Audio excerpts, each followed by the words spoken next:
بسم اللہ الرحمن الرحیم۔ میرا نام ماریہ ہے، میں بہت غریب تھی۔ میری سہیلی ہنا تھی، اس کی شادی ہو چکی تھی۔ ایک دن اس نے مجھے اپنے شوہر کے ساتھ ایک رات گزارنے کو کہا اور اس نے کہا کہ میں تمہیں لاکھوں روپے دوں گی۔ میری سہیلی کے مجھ پر بہت احسان تھے، میں نے بنا سوچے سمجھے ہنا کو ہاں کر دی۔ ایک رات میری سہیلی نے مجھے دلہن کی طرح تیار کیا اور اپنے شوہر کے کمرے میں بھیج دیا، لیکن اس وقت میری جان نکل گئی۔ یہ میری زندگی کی ایک دکھ بھری کہانی ہے جسے سن کر آپ کی آنکھوں میں آنسو آ جائیں گے۔ میں بنگلے میں اپنی سہیلی ہنا کے ساتھ رہتی تھی۔ میری عمر 25 سال تھی اور میرے 3 بچے تھے، 2 بیٹے تھے اور 1 بیٹی۔ لیکن میری سہیلی کی کوئی اولاد نہیں تھی۔ میری شادی گاؤں میں ہوئی تھی اور ایسے انسان سے ہوئی تھی جسے نہ گھر کی فکر تھی اور نہ ہی میرے بچوں کی۔ وہ عیاش قسم کا انسان تھا اور اس سے نہ ہی اپنے ماں باپ کا خیال تھا اور نہ ہی اپنی بیوی کا۔ اس لیے میں نے فیصلہ کر لیا تھا کہ میں نوکری کروں گی۔ میری سہیلی ہنا جو شہر میں رہتی تھی، میں اسی کے بنگلے میں کام کرتی تھی اور اس کے ساتھ رہنے لگی تھی۔ میں پچھلے 7 سالوں سے اس کے بنگلے میں رہ رہی تھی، جبکہ ہنا کی شادی کو 8 سال ہو چکے تھے۔ ان 8 سالوں میں اس نے نہ جانے کی کتنی کوششیں کر لی تھیں۔ بڑے سے بڑے ڈاکٹر سے علاج کی کوشش کر لی تھی، بڑے سے بڑے ڈاکٹر سے علاج کر لیا اور نہ جانے کس کس کو اپنی پریشانی کے بارے میں بتایا تھا، پھر بھی اس کے پاس اولاد نہ تھی۔ شاید اس کے باغ میں ابھی تک اولاد لکھی نہیں تھی۔ مجھے میری سہیلی بہت زیادہ پیاری تھی۔ میری سہیلی ہنا نے سال بعد مجھے اپنے گھر پر رکھا تھا، کیونکہ میری شادی پڑھائی ختم ہونے کے بعد ہو گئی تھی۔ میں بہت غریب خاندان سے تھی، پھر بھی میرے بابا نے مجھے پڑھایا۔ میرے بابا ہنا کے پاپا کے دوست تھے۔ میں بچپن سے ہنا کے ساتھ پلی بڑھی تھی۔ شادی کے کچھ دنوں بعد بابا جی اس دنیا سے جا چکے تھے۔ شادی کے بعد بھی ہنا مجھ سے باتیں کرتی تھی۔ میں اسے اپنی ساری پریشانی بتاتی تھی۔ ہنا کہتی تھی کہ تم فکر مت کرو، میری شادی کے بعد تجھے میں اپنے ساتھ ہی رکھ لوں گی، تم میرے بنگلے میں کام کر سکتی ہو۔ ہنا اپنی ہر اچھی بری بات میرے سے شیئر کرتی تھی، مجھ سے اس کا دکھ دیکھا نہیں جاتا تھا۔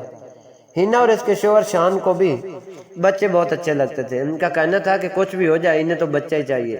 دونوں میاں بیوی کے بیچ اتنی زیادہ محبت تھی، لیکن ہنا کے بچہ نہ ہونے کی وجہ سے شان ان سے خفا رہتا تھا اور ان کا کہنا تھا کہ مجھے تو صرف بچہ ہی چاہیے، کچھ بھی کر کے مجھے اپنا خون چاہیے۔ شان کہتے تھے کہ میں اپنے والدین کا اکلوتا بیٹا تھا۔ میرے والدین کے مرنے کے بعد میں اپنی پیڑھی کو یہاں تک لے آیا ہوں۔ میرا بھی اپنا بچوں میرے خاندان کو آگے بڑھایا، لیکن اگر میرا کوئی بچہ نہیں ہوا، میرا تو کوئی خاندان ہی نہیں بن سکے گا۔ شان کو اپنی جائیداد کا وارث چاہیے تھا۔ کافی لوگوں نے انہیں یہ بھی مشورہ دیا تھا کہ وہ بچہ اپ ڈیٹ کر لے، لیکن ہنا کا کہنا تھا کہ اپنا خون تو اپنا ہی ہوتا ہے اور پرایا پرایا ہوتا ہے۔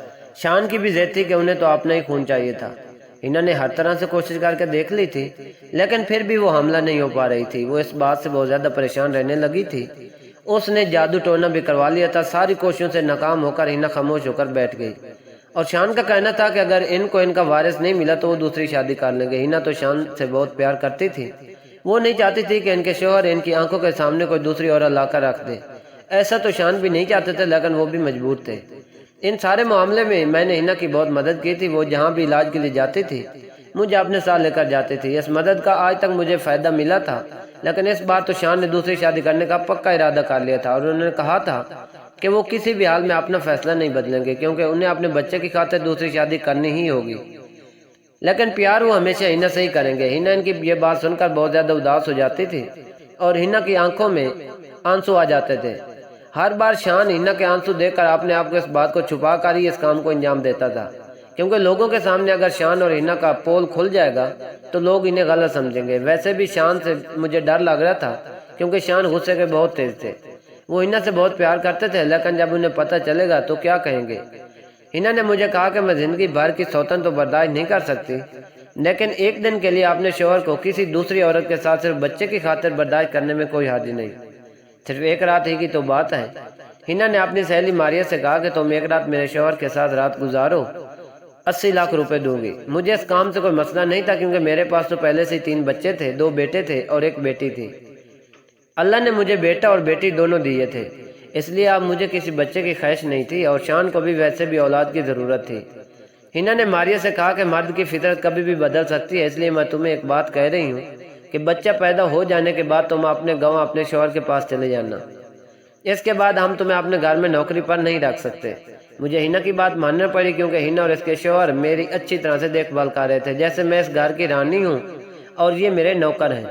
لیکن ہمارے لیے ایک نئی مصیبت آ گئی تھی۔ ہنا کے رشتہ داروں کو جب پتہ چلا کہ وہ پریگننٹ ہے تو کافی سارے لوگ ان سے ملنے کے لیے آ رہے تھے اور نہ جانے کس طرح کے سوال کرتے، میری کوئی خواہش بھی نہیں تھی کیونکہ بیٹا اور بیٹی دونوں ہی میرے پاس تھے۔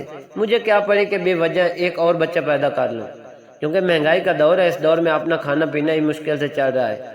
اوپر سے بچوں کو پالنا تو بہت بھاری کام ہے، لیکن اب اپنی اولاد تو اپنی ہی ہوتی ہے۔ ہینا نے میری پریشانی کو بھانپ لیا تھا۔ ایک دن میں نے شان اور ہینا کو باتیں کرتے ہوئے سن لیا تھا۔ ہینا شان سے کہہ رہی تھی کہ کہیں ایسا نہ ہو کہ کسی موقع پر ماریہ کی نیت بدل جائے، لیکن ماریہ نے دونوں کا نمک کھایا تھا۔ انہوں نے مجھے کھانا دیا، مجھے پہننے کے لیے کپڑے دیے، مجھے رہنے کے لیے جگہ دی۔ اگر وہ یہ سب نہ دیتی تو ہمارے پاس کھانے کے لیے کچھ بھی نہیں ہوتا۔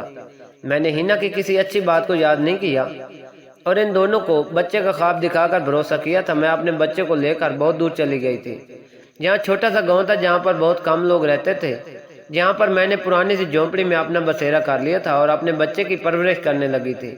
شاید مجھے ہینا اور شان نے ڈھونڈنے کی بہت کوشش کی، لیکن میں اتنی دور جا چکی تھی کہ جس کے بارے میں لوگوں کو کچھ ہی پتہ ہی نہیں چلا تھا۔ یہاں پر بھی میں نے لوگوں کے گھروں میں کام کرنا شروع کر لیا تھا اور میں اپنے بچے کو کم کمائی میں ہی پال رہی تھی۔ پتہ چلا کہ مجھے کینسر جیسی بڑی بیماری ہے اور میں کب تک جیوں، نہ جانے کس دن میری موت آ جائے۔ میں نے اپنی یادوں کو تازہ کرنے کے لیے اپنی زندگی کی کوئی کہانی ڈائری میں لکھنا شروع کر دی، تاکہ جو غلطی میں نے کیا وہ آگے کبھی کوئی عورت نہ کرے۔ ایک دن نہ جانے کیسے میرے بیٹے کے ساتھ وہ ڈائری ہاتھ لگ گئی۔ اس نے ساری کہانی پڑھی تو وہ خود حیران رہ گیا۔ اس نے ٹھان لیا کہ آج امی سے میں لازمی حقیقت پوچھتا ہوں کہ میرا اصلی باپ کون ہے۔